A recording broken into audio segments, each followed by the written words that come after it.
Orientation client, obsession client, peu importe le mot. Il est clé aujourd'hui pour les entreprises de réussir à mesurer la satisfaction, le sentiment de leurs clients à chaque étape de l'expérience avec la marque. On va voir en quelle mesure cette discipline évolue, se réinvente, quels sont également les enjeux, les écueils. Et pour ça, aujourd'hui, je suis avec Hervé. Salut Hervé. Salut Thomas. Hervé, tu es directeur adjoint de Moai. Moai, c'est l'institut d'études qui est rattaché au groupe The Links. On est voisins d'ailleurs, on est juste à côté dans les locaux. Tu es donc habitué et donc bien sûr avec toi on va parler de la mesure de l'expérience client. Tu es également beaucoup sur pas mal de sujets d'innovation, de R&D.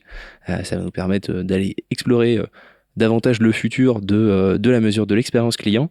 Peut-être avant de se projeter dans le futur, on peut revenir un petit peu en arrière. Ça a été quoi l'origine un petit peu et c'est quoi les attentes qu'il y a pu avoir disons il y a une dizaine d'années et aujourd'hui quelles sont les attentes des marques, de tes clients donc en matière de mesure de l'expérience client? Alors effectivement, il y a 10 ans, on parlait pas de mesure de l'expérience client, on parlait de baromètre de satisfaction. Une fois par an, les marques interrogeaient leurs clients en leur posant des questions sur la perception qu'avaient les clients sur les processus qu'ils mettaient en place. Donc typiquement, on posait la question, voilà, on a mis en place tel dispositif, vous avez fait appel à nous, est-ce que en 5 jours vous étiez satisfait de cette prestation? Sans se poser la question de savoir si ce délai, par exemple, de 5 jours était une attente réelle des clients. On était vraiment orienté sur les process et on questionnait les clients sur les process que mettaient en place les marques. Et puis il y a 10 ans, rapidement on s'est rendu compte que finalement c'était pas la bonne solution et que peut-être que les clients avaient eux-mêmes des attentes et donc on est passé du baromètre de satisfaction à l'expérience client, la mesure de l'expérience client, en interrogeant les clients sur leur ressenti en tant que tel, en mettant de côté le process en tant que tel et de mesurer ce que ça donnait en termes de satisfaction. Donc c'est vrai que c'est le premier point quand on parle de mesure de l'expérience client, on a vite tendance, parce que c'est souvent le cas, à voir simplement le chiffre de est-ce qu'on est satisfait ou non. En réalité, il y a toute la partie verbatim où vous récupérez aussi de l'information, vraiment du sentiment, du sentiment client. Ça fait également c'est ce qui se cache derrière la notion de mesure de l'expérience client. Tout à fait, parce qu'un chiffre pris tout seul, ça veut rien dire. Alors moi, je suis statisticien de formation, donc je sais que voilà, la statistique, c'est l'art le plus élaboré du mensonge. Donc c'est pas à moi qu'on va apprendre ça. C'est beau ça. Et donc effectivement, un chiffre pris tout seul ne veut rien dire. Et tout ce qui est intéressant dans l'expérience client, c'est de mettre en relation une appréciation client, une mesure de la satisfaction client à travers des KPI, on pourra en reparler, des différents indicateurs de la satisfaction, et de les mettre en parallèle avec un verbatim, l'expression du pourquoi de cette mesure. Je suis satisfait pour quelle raison? Je suis insatisfait pour quelle raison? Et en plus, c'est jamais ni noir ni blanc, c'est je suis satisfait, mais il m'a manqué ça, ou je suis très insatisfait, par contre, j'ai pu apprécier telle ou telle partie dans la démarche de l'expérience client que j'ai eue avec la marque. Ok. Donc c'est déjà un premier saut, une première étape qui fait que j'imagine ça doit être d'autres dispositifs et d'autres informations à restituer pour vous en matière de mesure de l'expérience client, ce passage de simplement de la satisfaction client à vraiment l'évaluation de l'ensemble de son expérience. Qu'est-ce qui a évolué également depuis? Ce qui a évolué, c'est que une fois qu'on s'est rendu compte que c'était plus intéressant questionner le client sur son ressenti plutôt que sur la mesure du process en tant que tel, s'est mis en place le fait de pouvoir l'interroger non pas une fois par an tel qu'on le faisait avant et ce qu'on appelait d'ailleurs le baromètre, hein, son nom l'indique bien que c'était une mesure régulière dans le temps et on regardait les évolutions. Les marques se sont dit puisque j'ai plus d'interactions avec les clients plus qu'une fois par an, je vais les interroger au fur et à mesure du process, du parcours client. Et donc c'est mis en place vraiment la notion de feedback management où on se nourrit au fur et à mesure de l'expérience client, du ressenti client, et on mesure quasiment à chaque interaction le niveau de satisfaction exprimé par les clients vis-à-vis de la marque. Et donc ça a changé beaucoup de choses parce que qui dit plus d'interaction et plus de mesures dit plus d'informations. Mais après, est-ce que trop d'informations ne tue pas l'information? Et comment la prendre en compte, comment appréhender tous ces résultats-là quand on la duplique et on en a finalement trop et on ne sait plus trop quoi en faire. Oui, j'imagine que cette boulimie de chiffres, c'est un petit peu le revers de la médaille pour vous. Mais alors justement, voilà, parce que avoir beaucoup d'informations, c'est à la fois une bonne chose et en même temps, ça peut être un frein. C'est quoi la réelle promesse qu'il y a derrière le feedback management? Donc, je reprends tes termes techniques. La promesse, c'est que en temps réel, je suis en capacité d'avoir la mesure de la satisfaction client. Donc je sais ce que pensent mes clients à chaque moment, à chaque interaction que je peux avoir, que la marque peut avoir avec son client. Donc ça c'est la promesse, je dirais, pour revenir à ce qu'on disait tout à l'heure, un peu chiffrée. Ah, c'est le passage de 1 an au temps réel. Voilà, tout à fait. Une belle prouesse technique. Et en même temps, d'avoir l'expression de cette satisfaction à travers le verbatim, et donc de justifier de ce chiffre en quoi le client est satisfait ou insatisfait. Donc ça c'est la promesse, mais derrière cette promesse, il faut être conscient, et c'est une des convictions fortes de Moai, que il ne faut pas non plus aller trop loin dans cette mesure, je dirais quasi systématique de l'expression de la satisfaction client. Il vaut mieux sélectionner ces moments de vérité, à quel moment vraiment il y a un enjeu fort de la relation entre la marque et le client, et uniquement à ce moment-là, poser les bonnes questions aux bons interlocuteurs au bon moment. Et ça permet d'être plus opérant dans la mesure de la satisfaction client, parce que finalement la mesure n'est pas une fin en soi. La fin en soi, c'est de la piloter, et surtout de pouvoir identifier quels sont les manques dans la délivrance de l'offre de service et comment on peut y pallier. Et c'est ça la vraie promesse du feedback management. C'est alors qu'on a écrit ses parcours clients, d'identifier à quel moment le parcours était vraiment en adéquation avec l'attente du client et à quel moment il ne l'est plus, ou à quel moment la concurrence a pris de l'avance, et comment je peux y remédier à travers cette mesure. Ok. Ah ouais, donc on a de nouveau une démarche par parcours client. Alors comment on met en place finalement d'ailleurs ce process de feedback management? Quelles sont un peu les étapes, et donc cette réflexion en parcours, comment elle s'installe?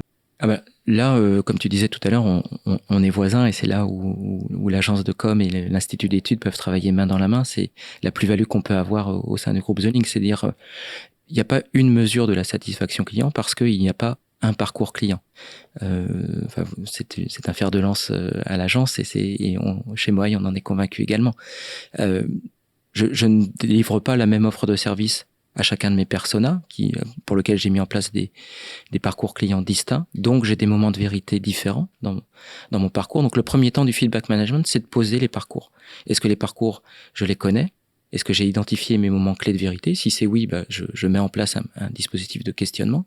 Si ce n'est pas le cas, c'est l'étape numéro 1 primordiale, de réfléchir à ces parcours clients. Très souvent, et vous le savez aussi bien que nous, côté agence, déjà, ça pose la question des silos et de l'organisation de la marque. Il faut désiloter tout ça, et je peux avoir un parcours qui commence en centre de relations clients et qui se termine par le web en étant passé par l'agence. Et bien tout ça se cartographie, et après ça se questionne uniquement ce qu'on appelle nous les moments de vérité, vraiment les moments où il y a un enjeu fort de relation entre la marque et le client, et surtout un enjeu fort d'insatisfaction, et donc il faut les mettre sous surveillance.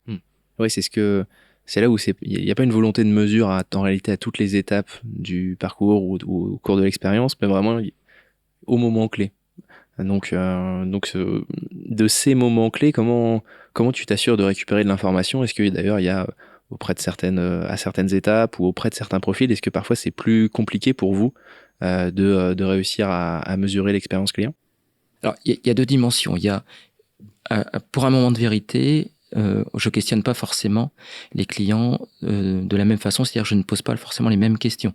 Si je suis sur un parcours sinistre ou si je suis sur un parcours souscription, je ne vais pas poser les mêmes questions, et donc ce ne sont pas forcément les mêmes KPI de la mesure de la satisfaction client qui vont être mis en œuvre. On a parfois tendance à penser que une question de satisfaction globale, un sentiment d'effort, et puis la fameuse note de recommandation, je les décline quels que soient mes parcours. Bien non.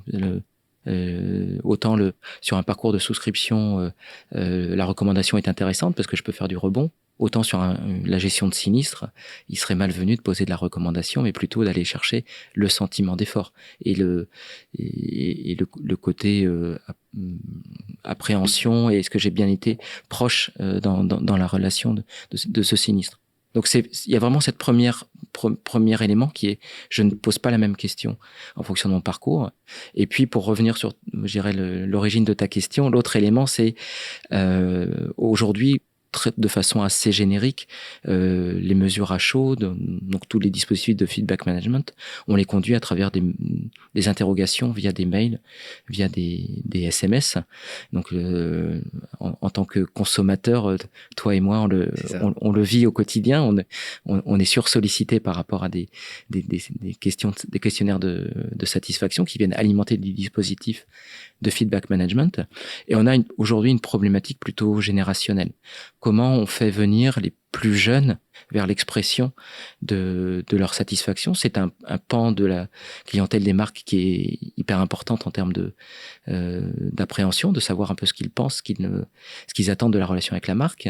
Mais c'est une population qui aujourd'hui ne gère pas de sa boîte mail, ou très peu, ou uniquement dans des circonstances, je dirais, professionnelles ou administratives, et donc ne vont pas prendre le temps de répondre à une enquête de satisfaction sur les canaux classiques sur lesquels nous on les administre. Et donc c'est un enjeu d'aujourd'hui et probablement de demain de faire venir cette génération-là sur leur expression, parce que on a besoin de connaître leurs attentes et leur niveau d'appréciation. Ok, alors c'est quoi à ce moment-là les pistes justement pour réussir à contourner la boîte mail, parce qu'en effet, est peu consultée par les plus jeunes. Vous avez d'autres pistes, d'autres canaux?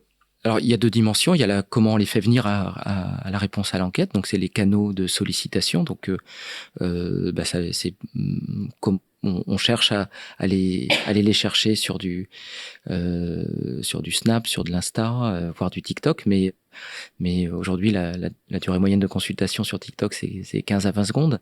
Donc, nous, on a besoin de 2 minutes, 3 minutes. Donc, il y a une éternité oui, pour à l'échelle de TikTok. Ouais. Et donc, on a le canal de recrutement, et puis après, il y a le mode d'interrogation.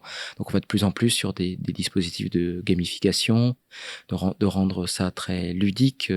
On pose pas des questions nécessairement de la même façon. Tout du moins, si l'esprit de la question est le même, sa mise en forme n'est pas la même en fonction des populations qu'on cherche à cibler.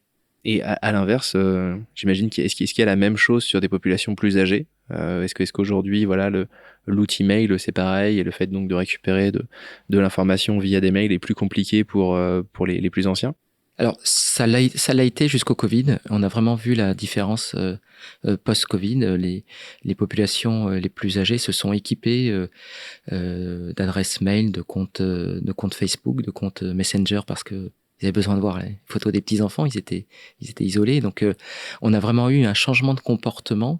Avant le Covid, on disait jusqu'à 75 ans, on interroge par mail. À partir de 75 ans, il faut absolument passer par le téléphone. C'est vrai que c'est souvent l'âge auquel on fixe la fracture numérique qui, en effet, fait que Aujourd'hui, nous, on l'a plutôt monté à 85 ans, finalement. Ah ouais. Jusqu'à 85 ans, on peut interroger par mail. Alors certes, parfois, il faut être conscient qu'il y a effectivement de l'électronisme, d'ailleurs dans toutes les strates de la population. C'est pas nécessairement générationnel. C'est un peu plus vrai sur les plus de 75 ans, mais aujourd'hui, on arrive à être représentatif, y compris sur ces tranches d'âge-là. Ok. Bon, on a beaucoup parlé de toute la captation de données, donc il faut un gros volume pour que ça devienne, j'imagine, intéressant, et de données chiffrées et de verbatim, ça je leur précise.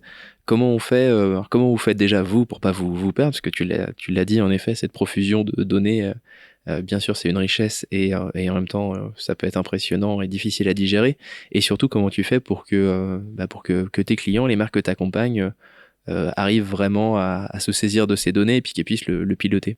Alors, on a nos clients, je dirais nos clients internes. Aujourd'hui, nous, les clients chez Moaï, dans des dispositifs de feedback management, ce sont des directeurs d'expérience client, directeurs marketing, voire directeurs qualité.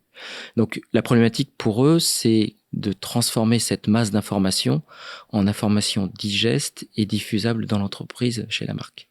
Parce qu'en général, nos clients, comme dans le groupe, on travaille beaucoup dans l'univers de la banque assurance, on est sur des dispositifs en mode réseau, et l'enjeu, c'est de diffuser l'information jusqu'au niveau le plus opérationnel, le front office, qui délivre l'offre de service en tant que telle, et donc qui est l'acteur majeur dans l'expérience client, mais qui n'a pas nécessairement à la fois ni le temps, ni les outils pour appréhender les résultats de l'expérience client. Donc ça, c'est l'enjeu vraiment très très fort auquel les marques sont confrontées aujourd'hui. C'est en ce sens que on a mis en ligne depuis juin dernier Cortéo chez Moaï, qui est la plateforme qui facilite l'appropriation des résultats de l'expérience client. Mais l'approche de Moai est différenciée par rapport à d'autres offreurs dans le sens où on est convaincu que la plateforme est un outil et que l'outil n'est rien en soi et que c'est un outil accompagné par un professionnel de l'expérience client qui va savoir dire, justement, comme je disais tout à l'heure, que on pose telle question à tel moment et qu'on regarde tel indicateur à tel autre. Donc c'est tout l'accompagnement, je dirais, scientifique ou méthodologique autour de l'expérience client qui va être la force de Cortéo. C'est à la fois la plateforme, donc le côté digital et l'humain. Et je trouve que ça résume assez bien l'approche de Moai, mais plus globalement de The Links, d'allier le digital et l'humain. Tout à fait. Et donc c'est cette plateforme qui permet à la fois que quelqu'un qui est vraiment votre interlocuteur direct puisse avoir accès, j'imagine, à l'ensemble des données, et que un directeur d'agence, pour rester sur en effet une entreprise qui aura un réseau d'agences, puisse avoir en temps réel l'information et les verbatims uniquement liés à son agence ou à son lieu de vente. En tout cas, tu as ce double niveau de contextualisation, de personnalisation. Alors, ouais, ça c'est le mot, c'est vraiment, Thomas, tu utilises le bon mot, c'est la contextualisation. C'est-à-dire que dans les organisations en réseau, le front office ou tout l'opérationnel, faut être conscient que ils ont un management, pilotage de l'organisation qui est extrêmement coûteuse en termes de temps et que la mesure de l'expérience client, prendre compte des résultats et en générer des plans d'action, le temps dédié à ça est quand même assez limité. C'est un quart d'heure, une demi-heure, encore dans les meilleurs cas, une heure dans la semaine.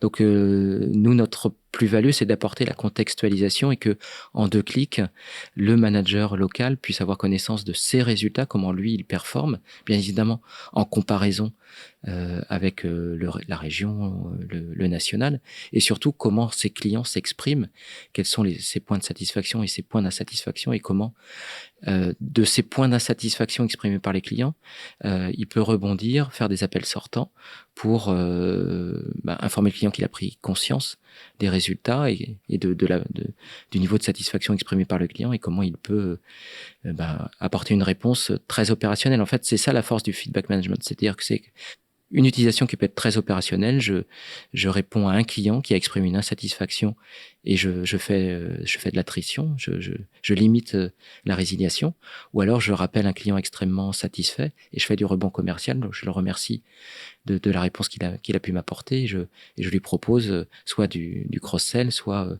un rebond via du parrainage. Ouais, l'enjeu, c'est qu'il ne faut pas que l'outil devienne, enfin l'outil ou la donnée devienne finalement la donnée pour la donnée ou l'outil pour l'outil. Ça n'a intérêt que s'il y a une analyse aussi derrière faite par des experts et puis des moyens d'action mis en œuvre. Voilà, c'est vraiment le nerf de la guerre, je dirais, et on peut très vite tomber sinon dans l'écueil du pilotage de l'indicateur et non pas du pilotage de l'expérience client. C'est parfois ce qu'on voit en effet sur les rendez-vous qu'on peut avoir, sur les chauffeurs qu'on peut prendre qui nous disent en effet de mettre telle et telle note. C'est en effet que le chiffre devienne plus une finalité que réellement une expression sincère de l'expérience, quoi. Voilà. Et c'est en ce sens où justement le côté, je dirais, dualité à la fois du chiffre et du verbatim, comme tu le disais au départ, c'est ça qui va faire la force du dispositif, parce que finalement derrière un chiffre se cachent des clients qui s'expriment et finalement prendre conscience de la façon dont ils s'expriment, c'est là où ça devient extrêmement intéressant, donc sur une vision très opérationnelle. Et puis après, quand on prend l'intérêt aussi, c'est de prendre un petit peu de recul par rapport à ces verbatims, de regarder les verbatims qu'on a collectés au cours du mois, au cours du semestre, et de se poser un petit peu dessus, de dire, alors, finalement, mes clients, ils parlent de quoi? Quand ils parlent de moi en positif, qu'est-ce qu'ils disent? Quand ils parlent en négatif de moi, qu'est-ce qu'ils pensent? Et cette prise de recul, elle va venir alimenter la construction des plans d'action correctifs. Et c'est vraiment cette double lecture à chaud pour rendre ça très opérationnel et plus en recul pour construire des plans d'action qui va générer vraiment un dispositif en cercle vertueux du management de l'expérience client. Et c'est toute la force du feedback management lorsqu'il est bien conduit. Okay. Et puis c'est une mine d'or pour nous. Alors, en tant que planeur stratégique, je suis très content généralement quand je peux récupérer justement alors du verbatim simplement d'insatisfaction lié parfois à des petits manquements, forcément c'est moins intéressant. Par contre la perception globale et quand même contextualisé justement sur une marque, sur une relation commerciale, c'est aussi très riche pour les équipes marketing et com. Donc c'est aussi un bénéfice supplémentaire sans doute à tout ce dispositif de feedback management. Ouais, et juste pour rebondir là-dessus, je pense que ce que tu dis là, c'est vrai aussi au niveau des marques. C'est-à-dire que je parlais de silo, il y a vraiment aussi une organisation en silo, y compris sur l'expérience client, et que un service marketing, un service communication aurait tout intérêt à prendre connaissance de tous les verbatims qui sont collectés par la marque, parce que il y a finalement toutes ces tranches de vie qui sont racontées par les clients, eh bien mises en scène. Il y a énormément d'informations à collecter et surtout à digérer, et ça peut en faire un formidable corpus pour faire avancer la communication de la marque, la stratégie marketing.